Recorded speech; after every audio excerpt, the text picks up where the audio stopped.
No intro video? You're killing me, Smalls.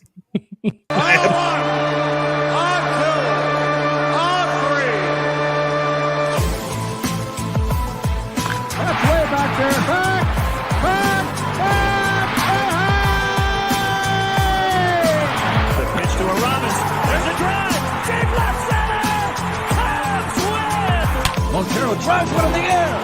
Deep right field. It's got a chance. Grand slam. Way back it might be. It could be. Cubs win. Cubs win. Cubs win. Holy cow.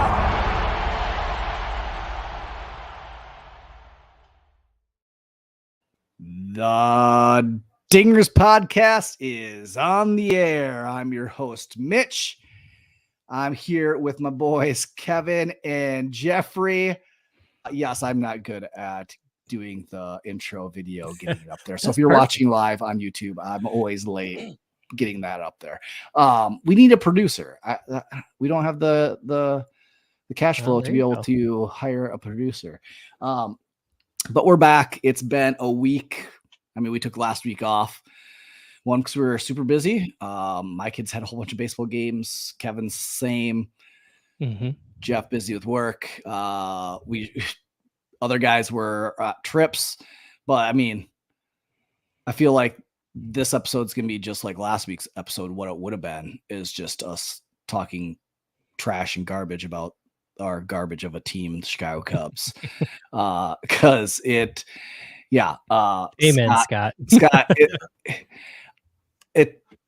we've missed talking about it. I have witnessed it. I've watched a lot of the Cubs games and it's been rough. Yeah, the Cubs are going through it. The Cubs are going through a rough stretch. We thought maybe it would end in June once the new month hit around, but we have not started off to a great start with the Red Series. We have now lost 6 consecutive series. Gross. That's disgusting. Gross. And it's like Jeff eating a cake, but it's like a poop cake and not a nice cake all in one sitting. I'm not eating that cake. So that's going back to the Brave series, which was the 13th, 14th, 15th of May. And what's worse, and I think we've talked about this on previous episodes, is that this year, more importantly than any other year, is those games in division are even more important because you can control your destiny a little bit more. Those are a lot fewer this year. And we have now lost to every team in the division in a series. We've lost to the Pirates in a series. We've lost the Cardinals. I mean, it was a 2-gamer because one got rained out, but we lost both of those. We've lost to the Brewers in a 4-game set. And now we just lost to the Reds. Not great, Bob. Terrible. This isn't the recipe for winning, folks. This isn't how it works. I think our pal Ian was in Canada last week, and he said he'd rather be eaten by a Canadian grizzly bear than watch the Cubs. Me personally, I would rather have my 3rd open heart surgery than watch this. Well, getting close. And I mean, I'm usually an optimistic person when it comes to the Cubs. I'm like, oh yeah, I believe that we're going to turn around. I think that like last year, I still felt good even when we were in this basically same situation, which wasn't great. And we had to go on a roll. I still had a feeling like, no, this team has the pieces to be able to, if they clicked, they could get hot and get back in this division. And it's largely due because this division sucks so bad. And they do, but gosh, it is tough to endure this bad of an offense. I think for me, that's just tough. You want to watch exciting baseball. You want to watch teams score runs, put up runs. Our name of our podcast is Dingers. We want to see some dingers. You know how many dingers the Cubs have hit this year total? 26. I think it's 58. But still, up into the part of the season, it's not great. No, that's not great. It's terrible. It's been tough. And Well, I mean, there's at least one former manager and 3 former hitting coaches that are saying it wasn't me. yeah, like what do we do about that? Like, so some of these things we can't just give Craig Counsell a pass. Like the problems at catcher, like Oh man, it's not only offensively, it's defensively too. Miguel Amaya has not been great when it comes to being a good guy behind the plate. Our bullpen has been horrible. Like you'd expect Counsell to make a difference in putting guys in the right position to succeed. Like the amount of money and everybody saying that he's the best manager in baseball, you wouldn't expect a team to go that long of a stretch with basically the same pieces as last year and without some sort of turnaround a little bit quicker. Right. Right. I don't know. I just don't think the answer to the problem is on the Cubs roster right now. I mean, it was last year in June when Bellinger got hot. If he gets hot this June, I say we trade him. Bring in some defensive pieces, maybe, and get lucky and that defensive piece has a bat. Who would you? Well, I mean, I'm open to it.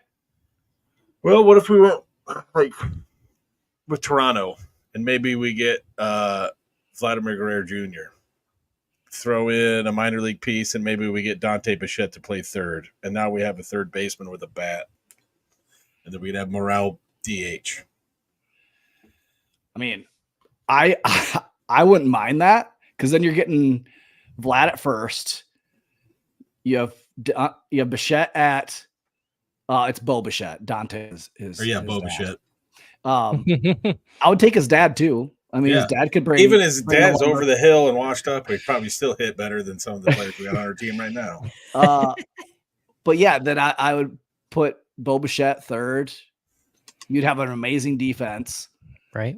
PCA in center. I mean, you'd have to give up a pretty big minor league piece to do that. But yeah, I know Vladimir Guerrero has struggled at first base, so there's that. But he does provide a bat. Yeah, I'm with you. I don't think the answers to fix this aren't on the Cubs roster. And like we said all offseason, did they do enough? And I kind of said even at the end of last season of the possibility of re-signing Bellinger, I didn't like it because I didn't like that his hard hit. Like he just didn't hit the ball very, very hard last year. His exit velocity was pretty low, and like, yeah, he was putting the ball in play, but that's not what we signed Belly to do. It was to drive in runs and hit high slug, and we're not getting that this year. He's dropped down to league average in most statistical categories. So like, yeah, we didn't do enough. No, that's basically what it comes down to. And I can't believe the outcry of people that weren't like kind of harsh on the David Bodie, the Cubs selecting his contract. Why not give the guy a chance? I mean, he can't be any worse than what's going on right now. I mean, I don't want to say the player's name that we sent down to have David Bodie come up because I don't want to mention his name ever again. Mm-hmm. Mm-hmm. Mm-hmm. Yep. But I agree there. The fact that we have to call up David Bodie shows that there's a big problem. Yeah. There's a lot of people that probably didn't realize he was still in the Cubs organization. I mean, I like it for David Bodie because he's a good dude. And there's things that he did, like the walk-off home run. Against Washington. Like, the 2020 season, like he was like Mr. Clutch. Like he was the guy you wanted up to drive in the run. But we're long past that. 2020 was a while ago, and he hasn't produced in the majors for a while. And the fact that we have to like circle back around and call up David Bodie because we have tried these these master ponies, Nick Madrigal. Nervous. I'm just thinking like all the like middle infielders that we've tried to throw in there over the last like 5 or 6 years that just has not worked out. It hasn't worked out. We haven't hit on one of those. It feels like those players are like they're right there at AAA and could give you like spot starts in the like they just don't have enough in the tank to be consistent starters and players in the majors. Is how I feel.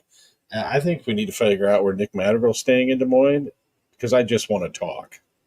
I just have questions.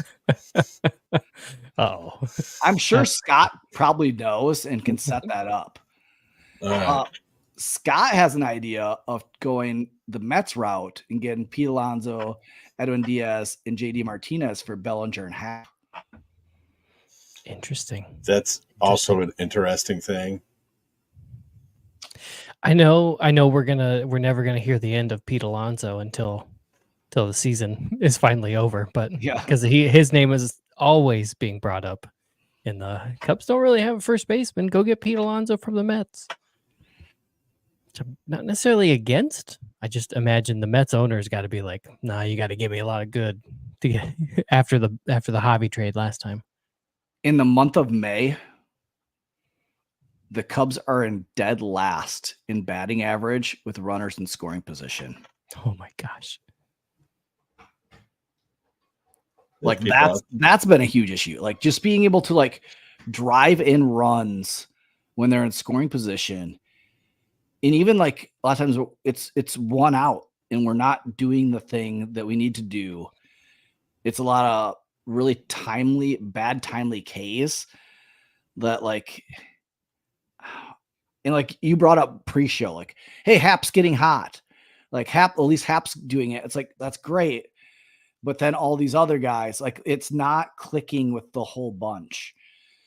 And for the last month, we've had at least 3, if not 4 guys in our lineup just be offers every time. Like, and the other team has to like, okay, well, let's pitch around this guy. Let's go after these next 3 guys because this is too easy.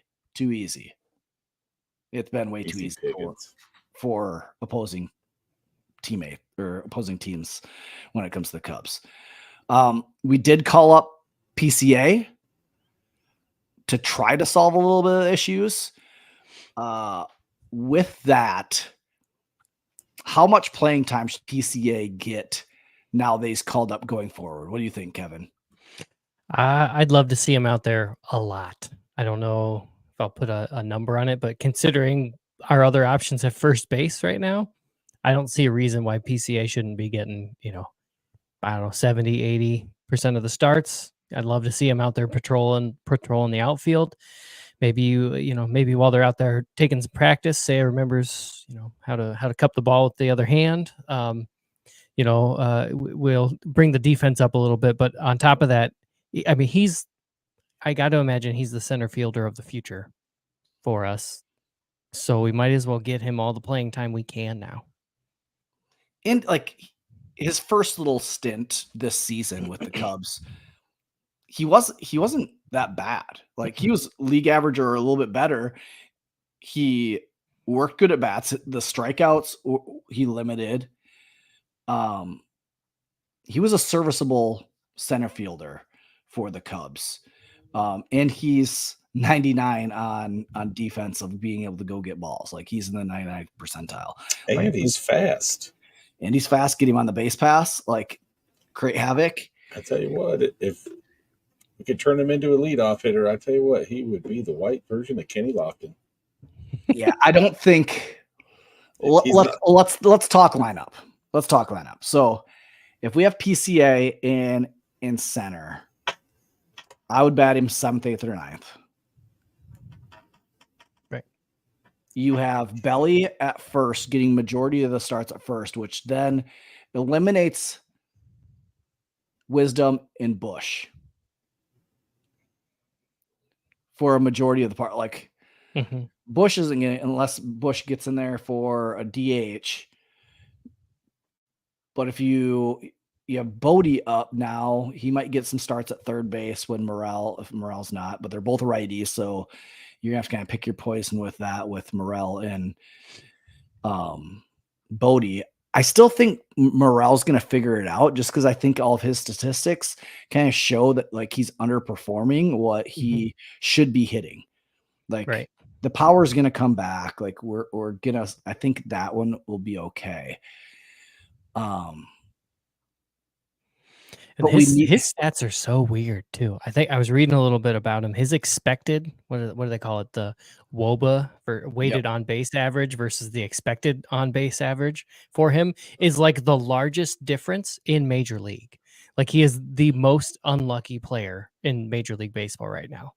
There was a game he flew out to the warning track like 2 at-bats in a row or 2 out of 3, and it was like the batting average on those hits were over 500, and both of them got caught on the warning track. Like just wacky.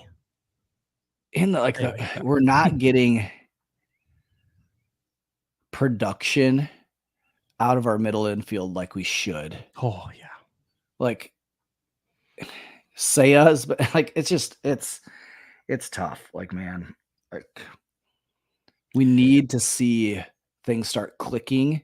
And I think I read it from Ryan from CHGO talked to Belly, and Belly was like, we're all just pressing. We're all trying to be the guy to like right the ship and save this thing. And it's like, you're in a bad spot as a team when they're feeling that pressure that individually they have to be the guy to save and try to turn this around. They need to rain out. They did against the Cardinals, and it didn't help. They lost both of the games. Yeah, though they had that one epic rain delay game that they won, but it was just a wild game, just with like drop balls and other shenanigans. Yeah. I think I'm just looking through kind of I sorted our lovely Cubs players by batting average, and it's real bad when Dansby pops up towards the bottom of that list.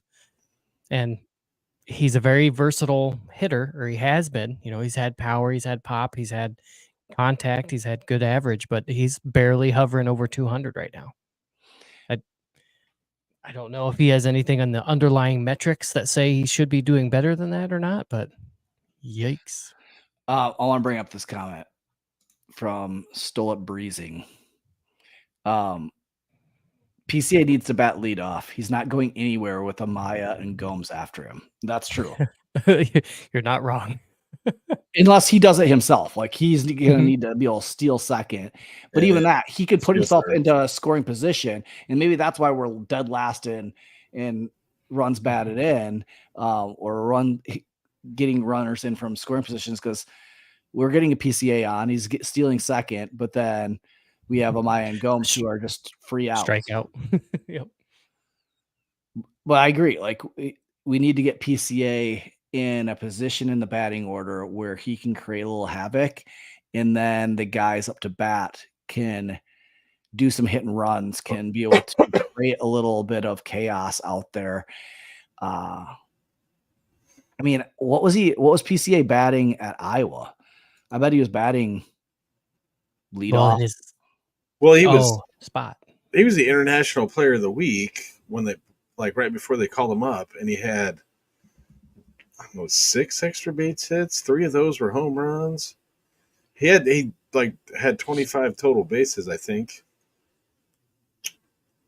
Something like that. Yeah, Can't remember the article I read. He was on a tear. He was. I mean, maybe they need somebody to just throw at him, because the time that he got thrown at multiple times, then he hit the bomb. Well, and Peavy got chucked out too. Always nice to have your coach do that for you. I'm going back to see where he was batting at. That's what I'm doing, the same thing. Iowa. Yep. So he was batting leadoff. He was. Nice. He was batting leadoff for Iowa. And maybe that's where he feels most comfortable. Like, some people really like batting leadoff.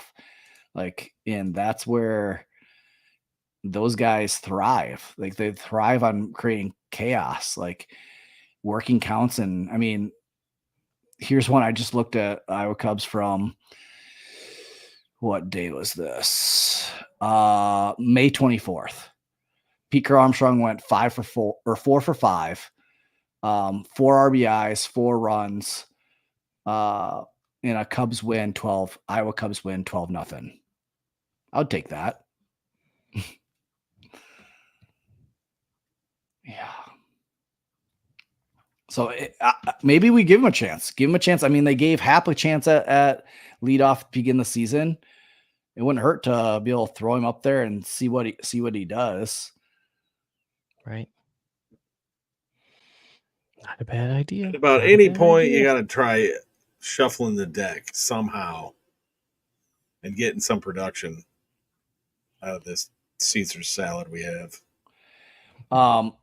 I have seen that Jordan Wicks is close to being back. He pitched, what was it, June 2nd? 3 innings, and this was for the Iowa Cubs. 3 innings, 2 hits, 2 earned runs, 3 Ks, 2 base on balls. So he's close to being back. Didn't pitch that same game. 1 inning, 0 hits, 0 runs, 1 K, 0 base on balls.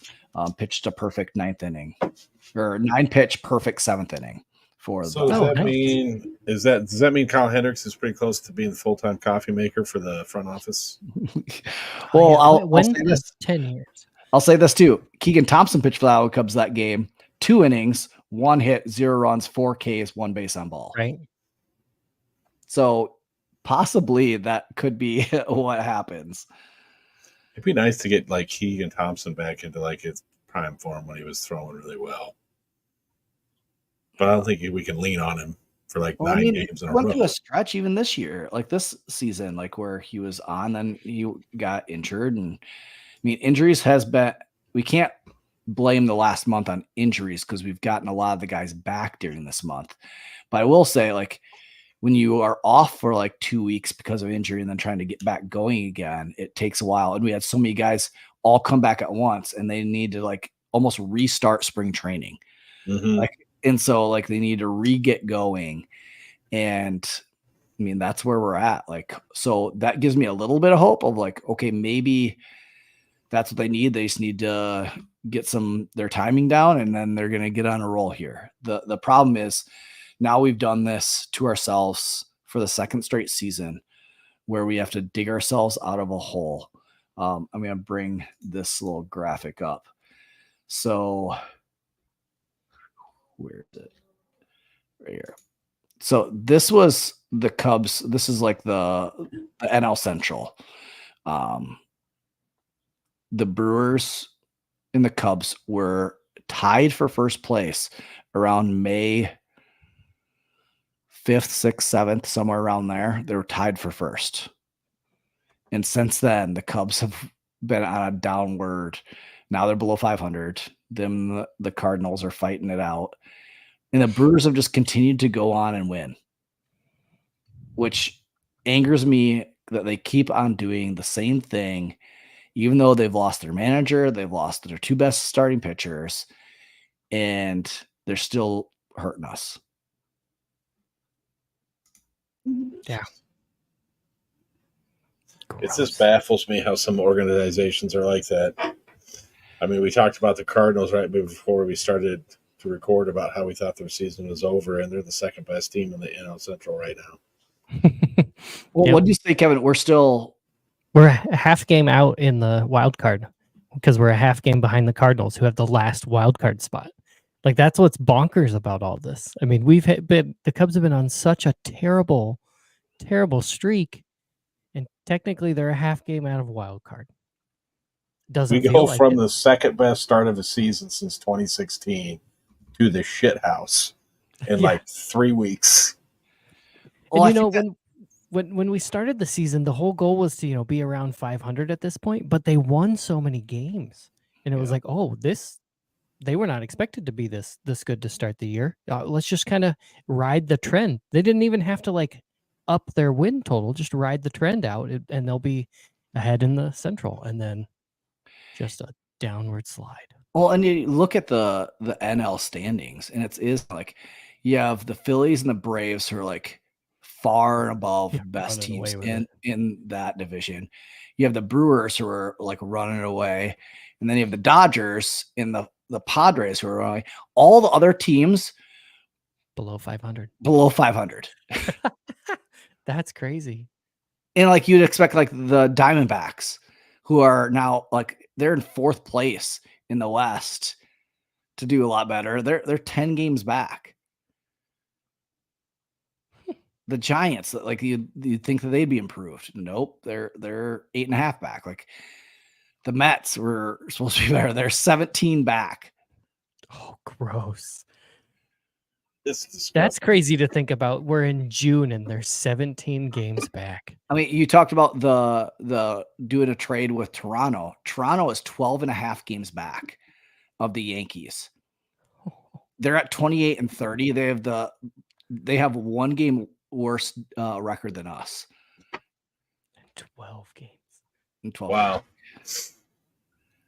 So now, I think there's some trade options out there.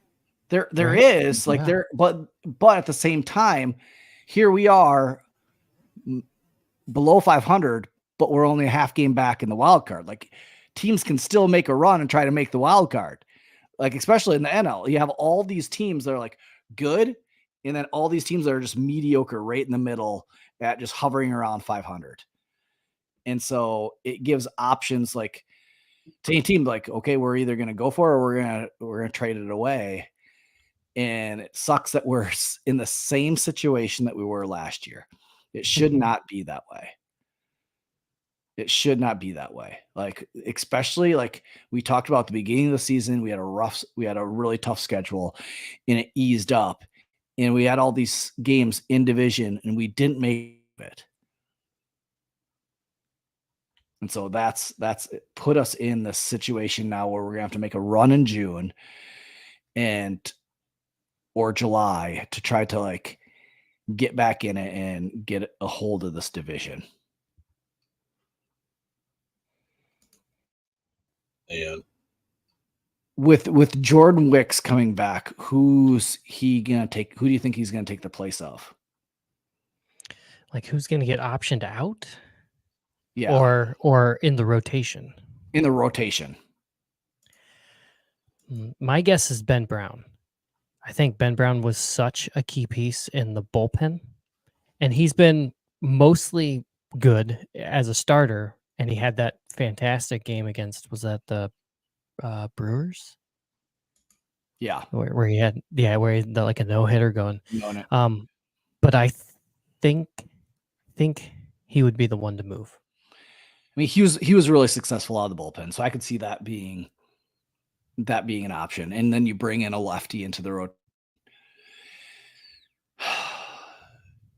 which then corrects a little bit of the problems in the bullpen, as long as Jordan Wicks still has it. Right. But I mean, even in the minors right now, he's only pitching 3 innings, so he's not built up quite yet. So this ain't going to be a thing it's probably going to be still another week and a half away before we see a Jordan Wicks back with the Cubs.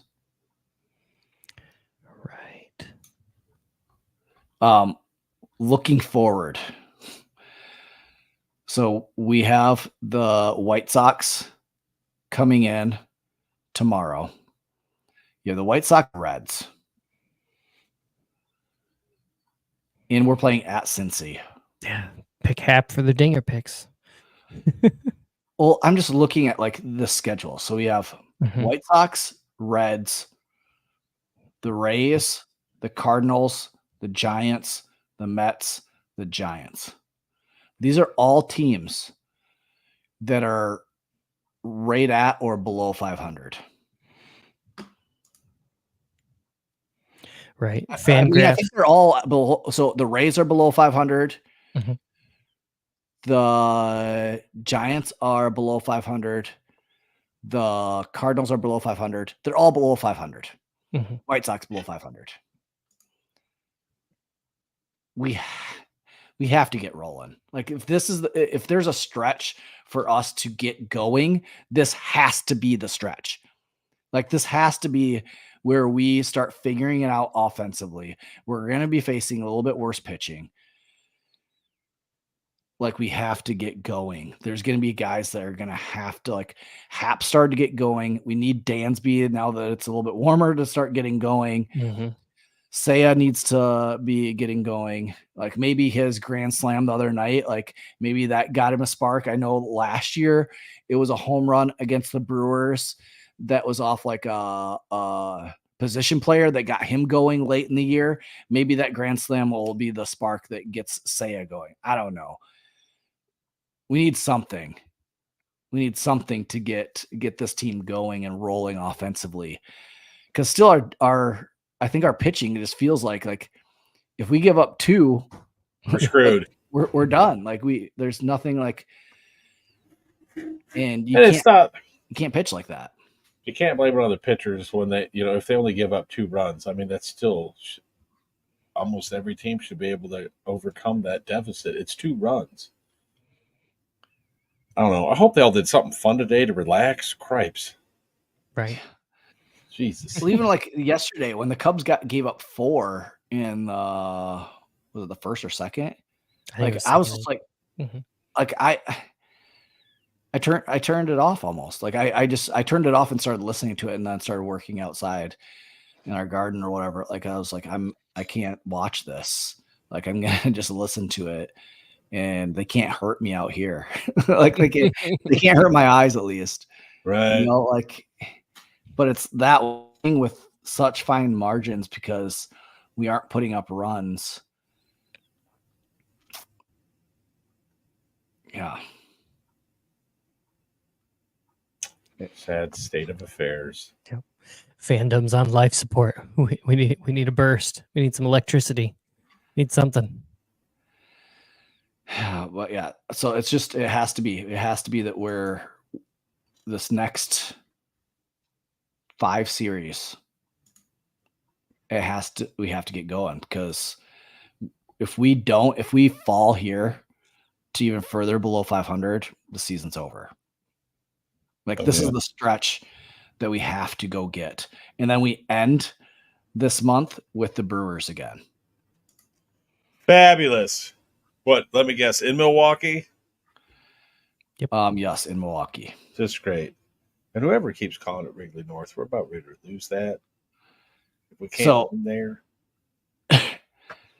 Here we go. Should I go and like purchase tickets to the up in Milwaukee, predicting that the Cubs are going to get hot and we're going to be back in it a race by the time that we play the Brewers to end this month?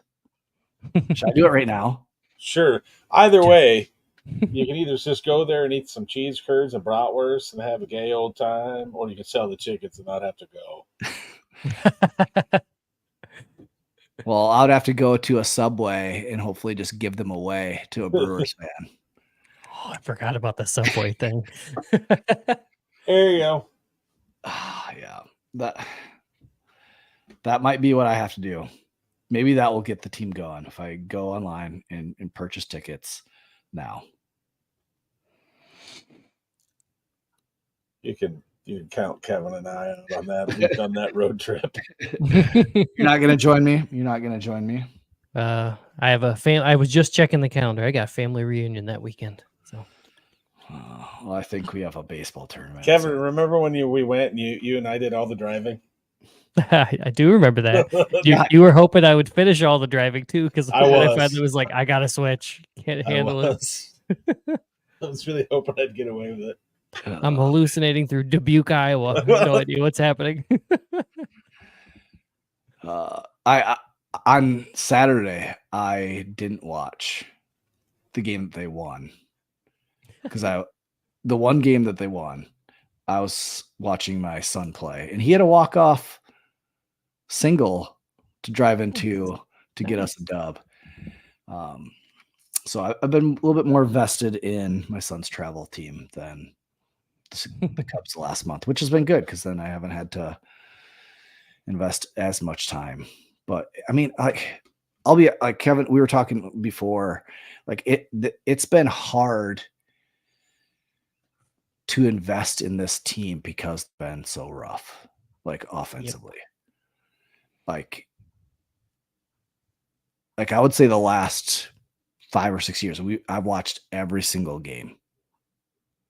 And this year I have not watched every single game. I've listened to a lot of it, but I just have not, like, especially the last month. It's been just too difficult to give up my time when I have a lot of other things going on. And then I get a text from the Chicago Cubs about buying tickets. And it's like, no, I'm not going to go to the Cubs White Sox series when I feel like I'm just going to flush $90 down the drain and watch some really bad baseball. Right. Like, you might see a fight, but yeah. Anybody remember when you used to watch baseball because you could forget about everything that was bothering you in your life? But then we started a podcast and we got really, really invested. Yeah, and now you're just so pissed off at the poor play, it's causing more problems. Yeah. Yep. All right. Well, I'm done venting about the Cubs. This is the month. I'll say it right now. They're by the end of this month. I want to look at the Brewers schedule. Let's look at the Brewers schedule. You want to do that with me? Yeah, whatever. Okay, so the Brewers schedule for this month, they play the Phillies, which they lost today.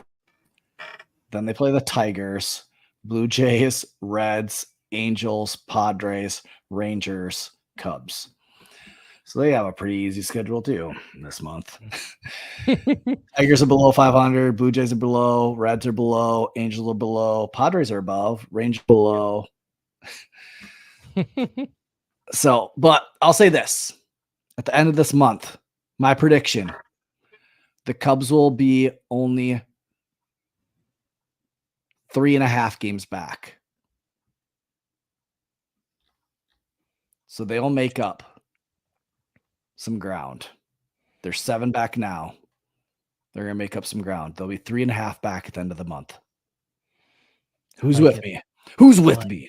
Are you with me, Jeff? Yeah. Let's do this shit. 3 games back. 3 games back by the end of June. Let's go. I like it. All right. That's the end of the Dingers podcast. That's our goal. That's Cubs' goal. That's my prediction. 3 games back. All right. Thanks for listening. Make sure you go and subscribe to the On Tap Sports Network YouTube channel. Subscribe to us on the X, Twitter. The app formerly known as Twitter. Yep. And yeah, interact with us on there. I know we haven't been doing as much because I've been super busy with my own kids' games. I feel like every single night is either a baseball or a softball game. My son's playing on 2 teams. My daughter's playing on a team. It's just chaos. Never ends. Yep. But if you send us a message, we will definitely message back. So, but thanks for listening. This is episode 155 of the Dingers podcast. Go Cubs. We got the extra